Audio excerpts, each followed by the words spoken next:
All right, so we're gonna go ahead and get started. Everything should be recording. Let me make sure. Yes, it is. All right, so we're just gonna do a quick review over alphabetic principle. I want to just make sure we understand it. We're good to go, and we're going to do one quiz over it. Of course, like the first 3 or 4 questions, I'll walk through them with you, and then the rest of them, I kind of want to see where your thinking is, and so you'll be leading with the rest of those questions. All right. So things that we remember, and once again, this is very quick. Like they don't have a lot of reading going on. It's 4 pages, so we'll go through it. So with the alphabetic knowledge, which falls under alphabetic principle, alphabetic knowledge is the ability to recognize name and form letters, right? So with alphabetic knowledge, it's the ability to recognize, name, and form letters. This is also commonly referred as letter recognition.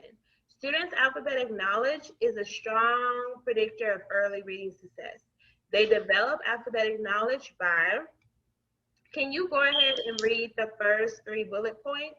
So how can students develop alphabetic knowledge? I can't see the slide. Oh, thank you. And I just be talking. Thank you, Melissa. All right, so the first 3 bullet points, can you go ahead and read them? How do students develop alphabetic knowledge? Singing the alphabet song, keeping in mind that students must see the letters as they're singing them to learn how to recognize them. Reading alphabet books such as Dr. Seuss ABCs and Chicka Chacka Boom Boom by Bill Martin Jr. and John Archibald. Playing with hands-on alphabet items such as blocks, puzzles, and plastic letters. Thank you. So we know, the strategies to help students with alphabetic knowledge is them singing an alphabet song or reading alphabet books or playing with hands-on alphabet items. This is good to have in our toolbox, right? Because we know, like on the test, they're going to ask us, the teacher has students singing the alphabet song. What is the teacher aware of? The teacher is aware that students need to be able to know alphabetic knowledge or alphabetic principle, right?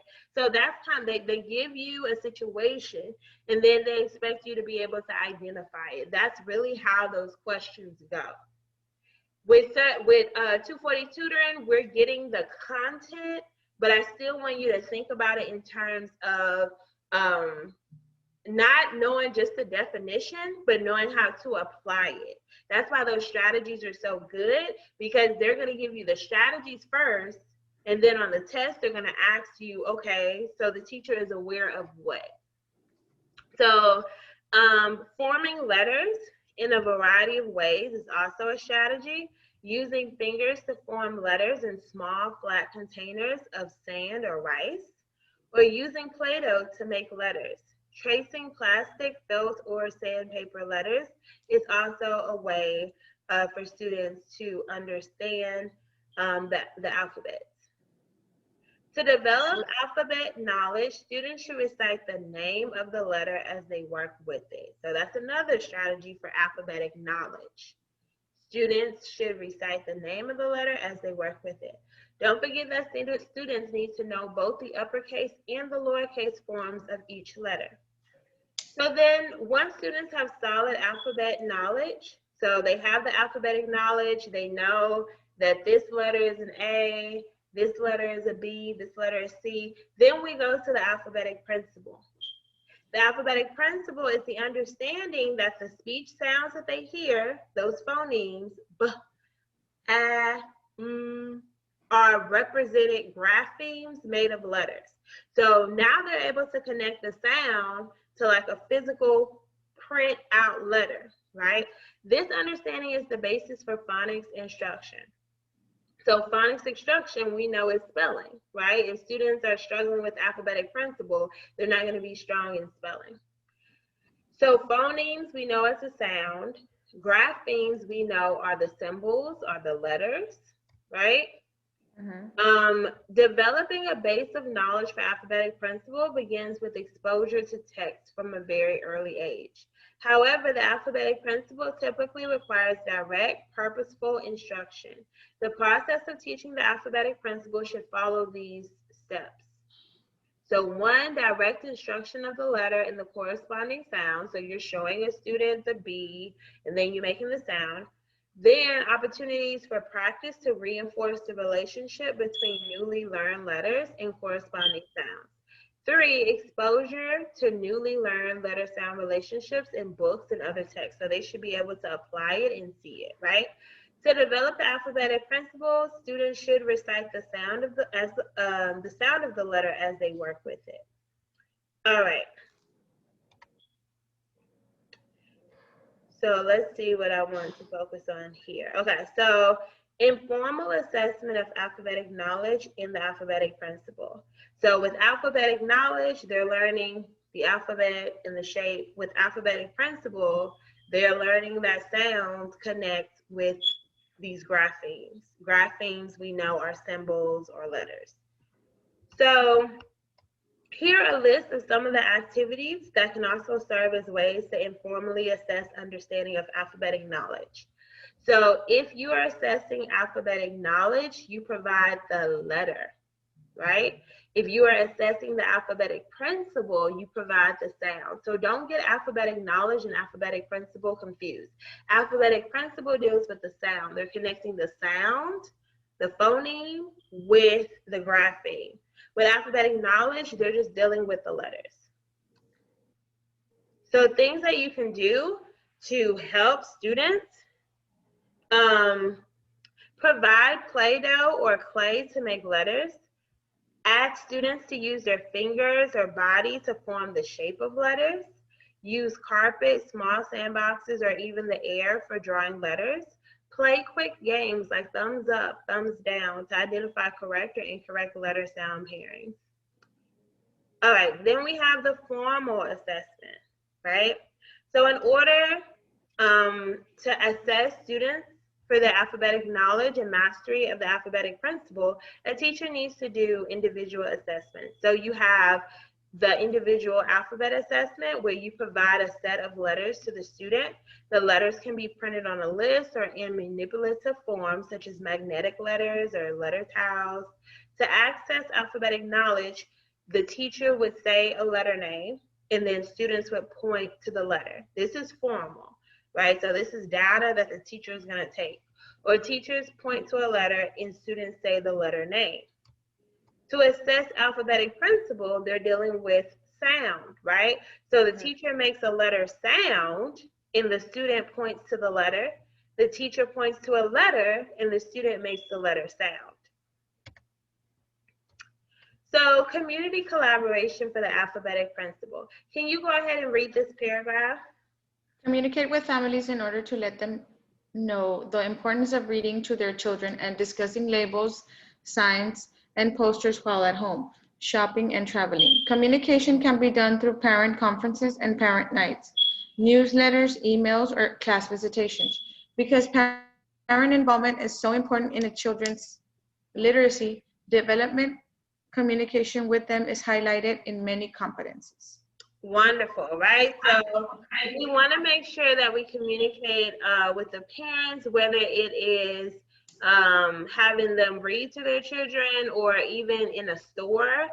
You might tell the parent, point to food labels and see if the child is able to understand. That was my, hold on. No, they're ringing the doorbell. Oh. All right, so diversity of written language. So this is important to know. Remember this, even if you have to write it down, it's important. So all languages have the components of a writing system. So if you have a question that asks you, so what are the components of writing system? And this question might come in the form of, because not all questions are pick one answer. right? Some Mhm. questions are, tell me what it is not. What is the least effective? And then some questions have you pick multiple answers, right? So this might be a question where they're saying, um, pick all that apply. What are the components of a writing system? Choose all that apply, right? And we know you need to pick phonology, orthography, semantics, syntax, and morphology. They all have components of a writing system, right? Because if they don't know phonology, they don't understand spelling, if they don't understand word meaning, they don't understand sentence structure, then they're going to struggle with creating writing. However, the complexity of each component within different language varies. English shares more features with some languages than others, and because of this, some students benefit more from positive language transfers than others. So we have, let's see, with the writing system. So we're not going to go over all of these. What I want us to go over is print directionality. So the print directionality, or direction the language is read of written English, is from left to right. So remember, students need to understand that when they are reading, they need to be reading from left to right. And we know That's that right. some languages follow a right to left pattern. So that might be something that hinders a student if they're coming from a different language. You have print directionality, where in English it's from left to right. And with other languages, it might be from right to left, or it might be from bottom to top, right? And then let's see. I think that's about it with this one. All right, so let's go ahead and answer some questions, because I want us to get to our next competency.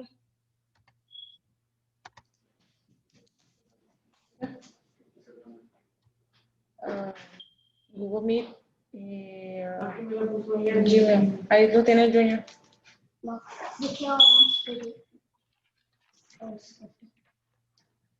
También el iPad de Junior.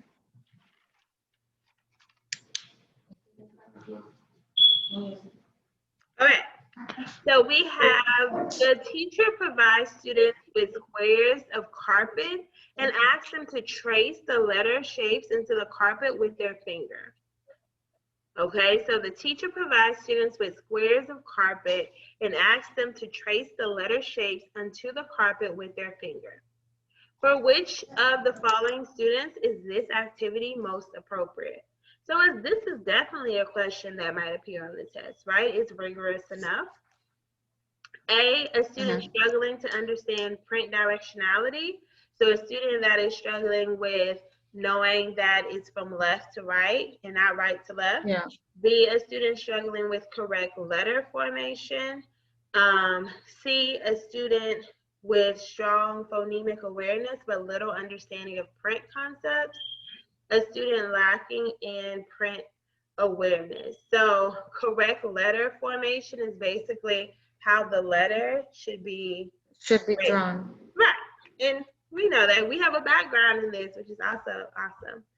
So knowing that, if we know the teacher provides students with squares of carpet and have them trace the letter shapes into the carpet with their finger, then that is not dealing with print directionality. That has nothing to do with how it's being read from left to right. It also has little to do with phonemic awareness or print concepts. So it would be what? It would be B, a student struggling with correct. Yep. So this It wants to throw you off with that one saying a student lacking in print awareness, because you're like, exactly. Yeah, because you might be like, oh, yeah, print awareness, but it's like, no, it's not talking about print awareness. This activity is specifically designed, right, to give students an opportunity to practice making shapes, and that deals with letter formation. Which of the following components of a writing system exist in all languages? Select all answers that apply. So which of the following components of writing system exist in all languages? So I'll tell you now, phonology is definitely one. Mhm.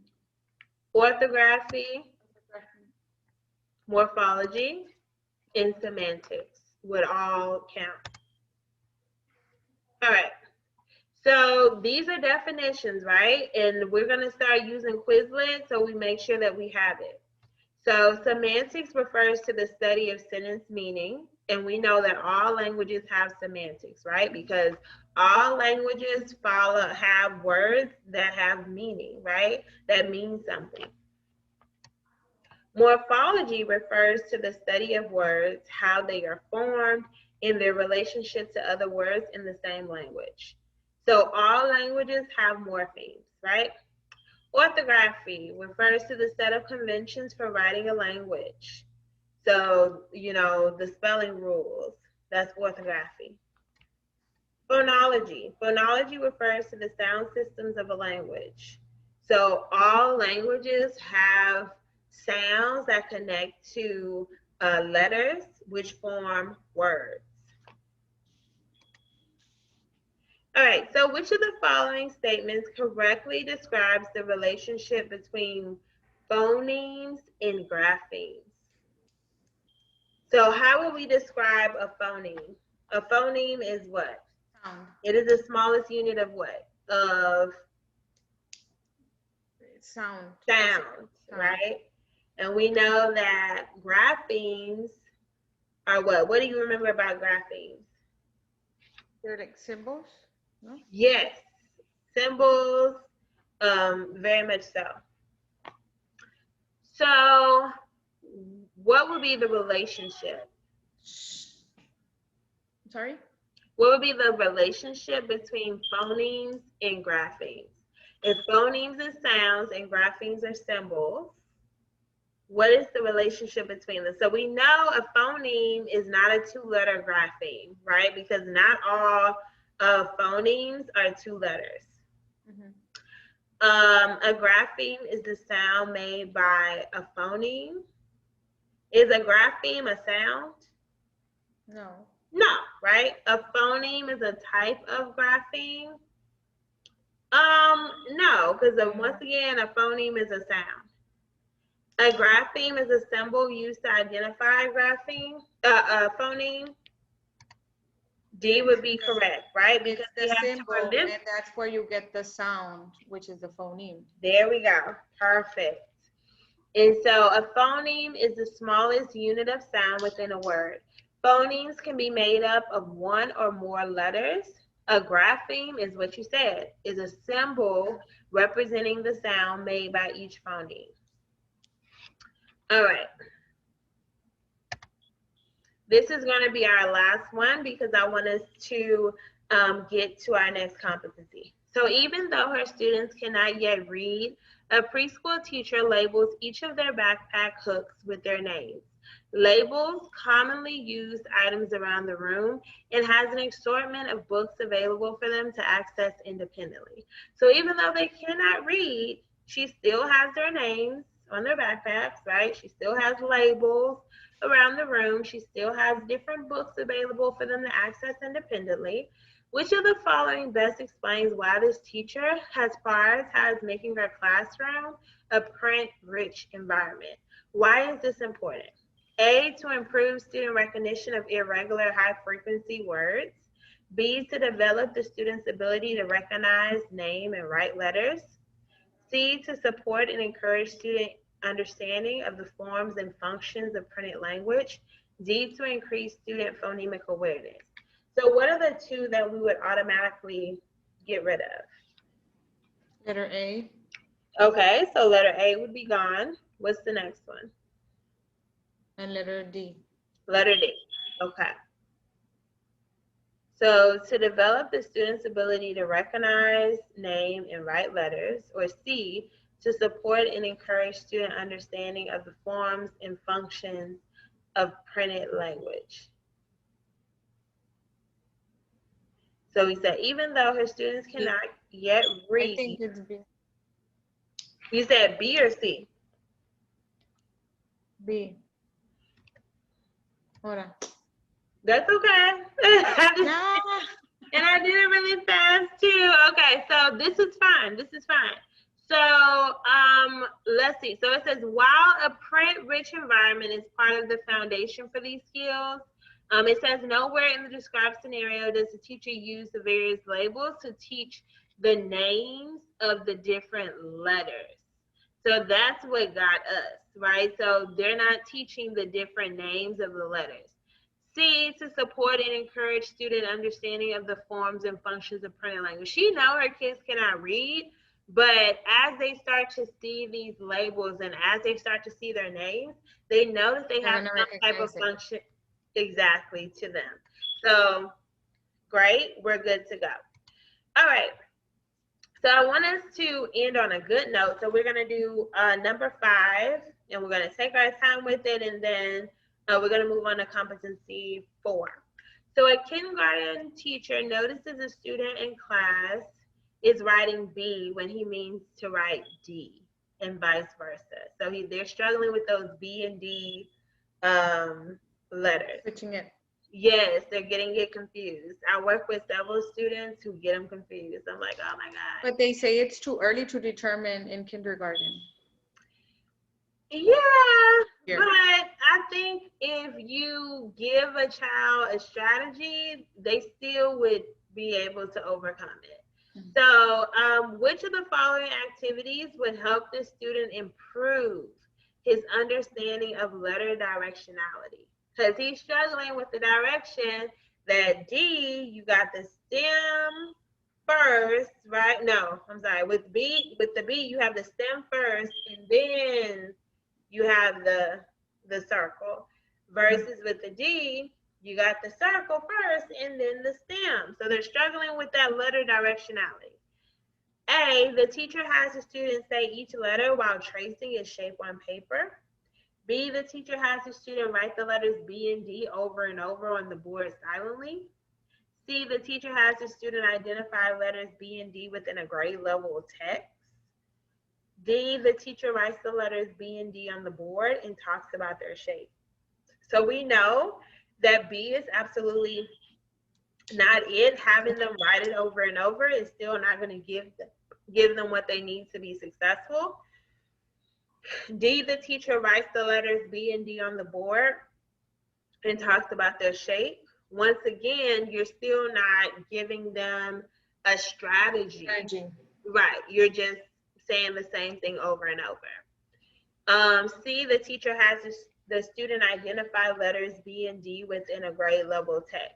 So once again, if they can't identify it in isolation first, then they're not going to be able to see it in text, right? So if they're struggling with it by itself, having them find it in a book is still not going to help them. A, the teacher has the student say each letter while tracing its shape on paper. That is an effective strategy. So it would be A. So if we read, letter directionality is an important aspect of both print awareness and the alphabetic principle. Students need explicit instruction in letter shapes and their corresponding sounds in order to consistently form letters correctly. Tracing letters while saying their names is an appropriate intervention for students working to master letter directionality. Hold on. Can I answer a phone call real quick? Yes, go ahead. Hello? Hey. Espérame unos 15 minutes, es que estoy en class. Please.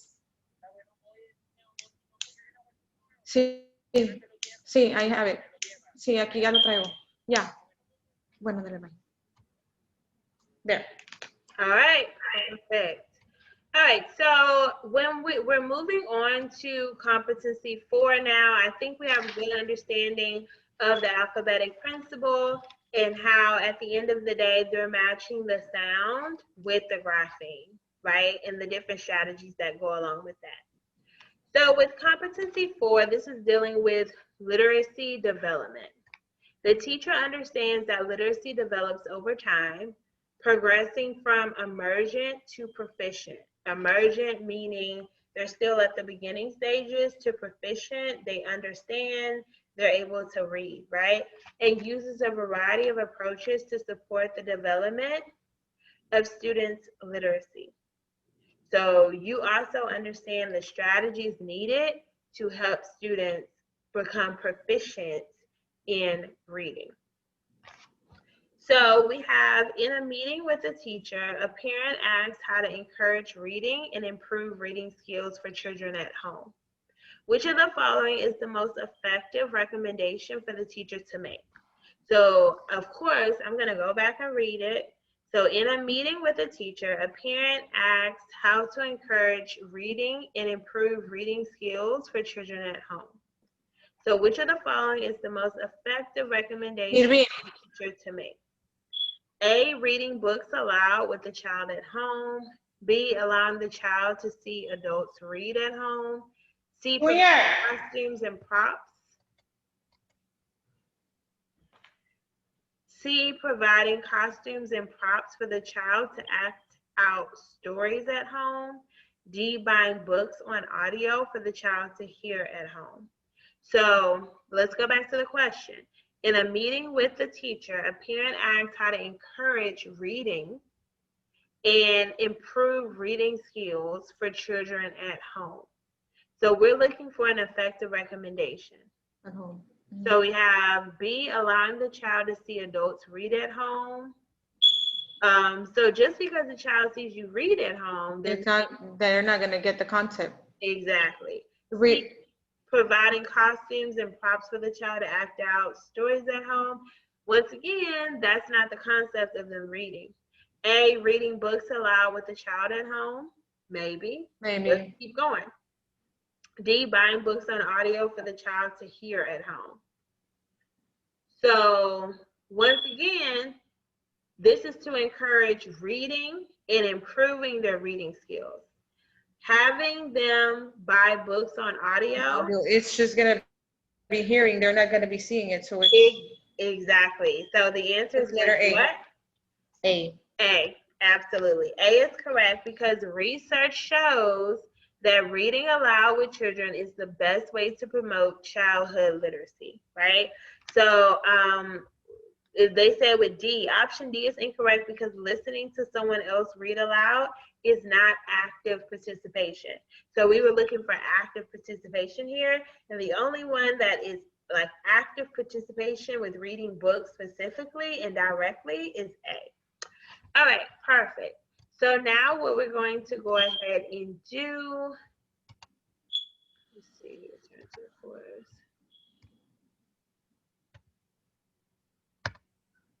We're focusing on literacy development and what that means. So you'll notice that with literacy development, it's very close to competency 3 when we're talking about like print awareness, print directionality, because they still need all this stuff to be literate, right? So definitely like take notes if you need to. We have 1 page and then we're going to answer, I think it's 7 questions, and then move on to certified teacher. So concepts of print. Concepts of print refers to the awareness of how letters, words, and sentences are represented in written language. Before students can learn to read, they must understand that print carries meaning, right? So that's why that pre-K, preschool teachers still had the labels, still had their names written, because she needed them to understand that print carries meaning. Even though you're not able to read it yet, there is meaning to these words. Students recognize that print is used to communicate messages.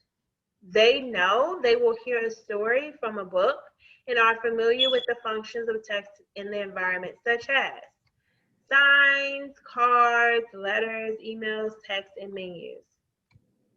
So recognizing environmental print and reading are not the same thing. So pre-reading, students can point to a familiar sign and say the name of their favorite store.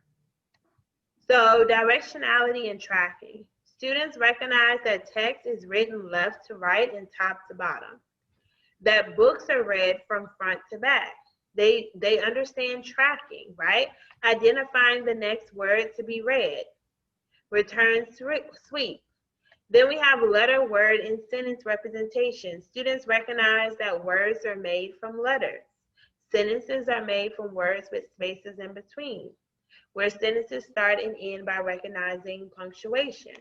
So all of this is going to help them to be literate. Book orientation. Students recognize features of a book, such as their cover, their title, the author's name, the beginning of the story. I remember, first, second, and third grade, my teachers always making sure that we read the cover, we looked at the title, we looked at the author's name. That was for a reason, to really help us to understand the meaning and to start, reading. Sorry, I froze again. Yeah. So strategies for supporting concepts of print in the classroom. Create a print-rich environment, right? So we saw that already. Labels, posters, bulletin boards, schedules, calendars. Read from oversized books. That's why the teachers have those big jumbo books. There is a method to our madness. You want to preview the features of that book, which is normally like subtitles or the table of contents, illustrations. And then you also want to make sure you point at the text as you read. These are all strategies that are going to be on the test. We want to make sure we remember. Model appropriate tracking, including a return sweep at the end of the line. All right, so we have this, concepts of print. Now I want us to answer a few questions.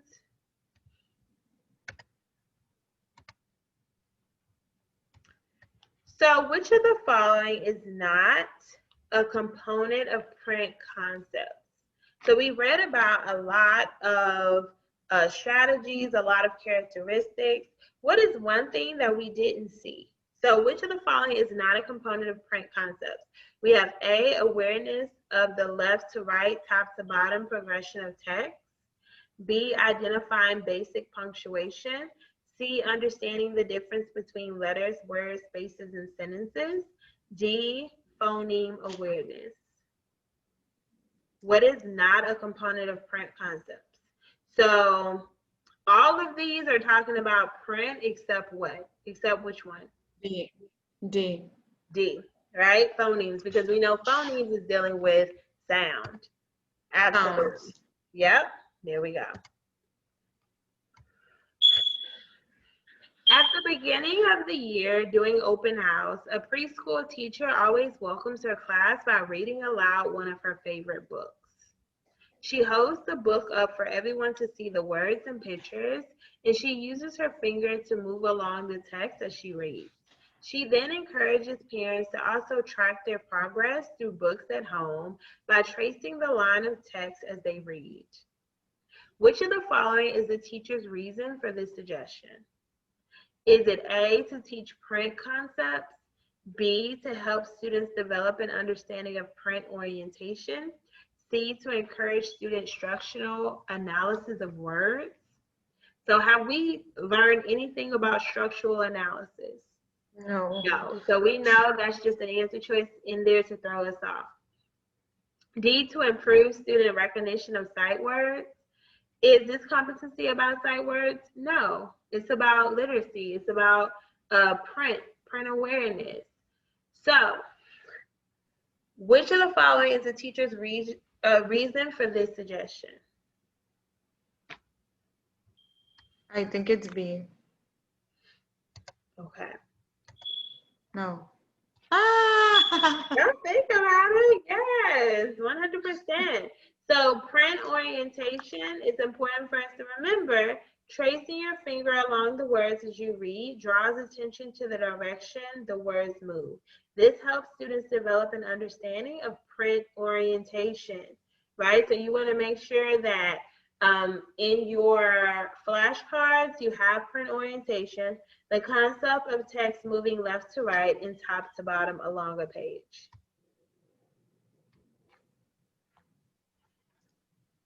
I think it's an easier competency, this one. Yes, especially if you're using like what you already know because you see it all the time, it absolutely is. Definitely. All right. So this will be our last one because I want us to kind of go through this study guide because it's going to be helpful to what we should kind of be knowing. And you kind of can look at it, especially with science, and be like, oh, okay, well, I know this, or oh, I might need to work on this. So we're going to go over that study guide. All right. A preschool age child scribbles on a piece of paper and calls it her grocery list.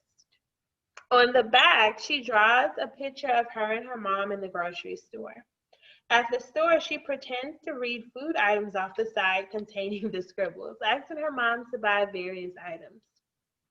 This behavior suggests that the child A, understands sound letter correspondence, B, has alphabetic knowledge, C, is ready to begin learning decoding skills, understands that text functions differently than pictures. So we'll have to probably go ahead and read this again. So a preschool age child, she scribbles on a piece of paper and calls it her grocery list.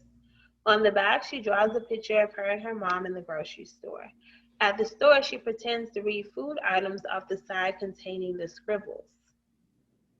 So where she has a scribble, she understands that these. So is there letter sound correspondence there? Is she drawing actual letters? No, it's scribbles. But in her mind, it's a grocery store list, and she has enough sense to know that the scribbles represent words, and the picture is just a visual representation, right? So knowing that, which one of these answers would you choose? Take your time. D. Absolutely. So yeah, this is one of your strong competencies. So that is yes. I love those moments. So what I would recommend though, you have did I ever give you my password to 240 tutoring? Yeah, I have it in a picture. Perfect. So I would go back through and go through the last three if you can. And then let me see. Let me pull up the study guide real quick.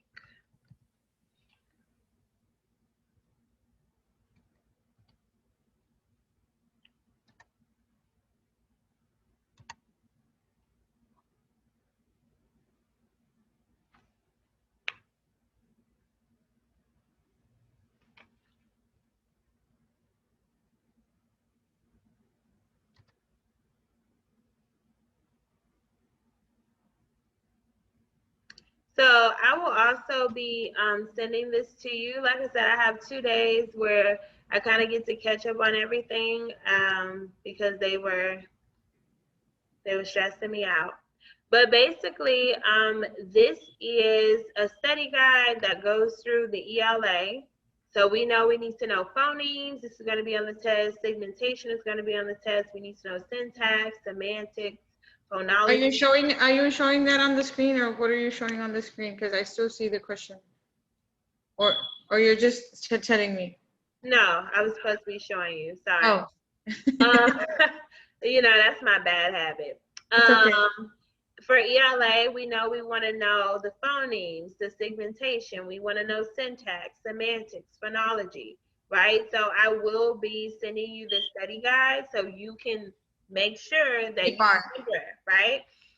We also want to know assessments, right? So initial formal assessment, the ongoing formative assessment, what that means, it also gives you examples of it. You want to know environmental prints because that's going to be on the test. Yeah. It also goes through phonemic awareness. We know it's going to be there. Onset and rhyme, spelling, alphabetic principle, right? It also goes through what you was talking about, the rocks, the igneous, sedimentary and metamorphic. Metamorphic, right? It goes through like the different concepts that we're going to need to know. So all of these things, adaptation, the nitrogen cycle, I just think this is very helpful. And then for math as well, what we're going to need to know. All of this is important. All of those numbers already got me confused. That's okay. We're gonna break it down. Don't worry about it. And then social studies. So I'm gonna send this to you because it's already just a cheat sheet of what we really want to be focused on. Because this is what's gonna be on the test. All right. So that is all I have. Oh, where'd she go?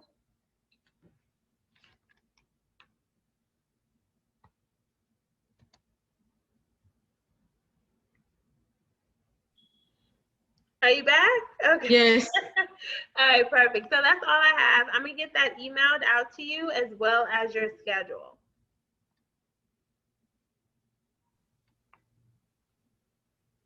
All right, so I'm gonna get that emailed out to you as well as your schedule, and you should be good to go. All right, you have a good rest of your day. You let me know when you email it because it usually goes to my junk. I don't know why. Oh, okay. I'll message you. All right, Yes. bye. Bye.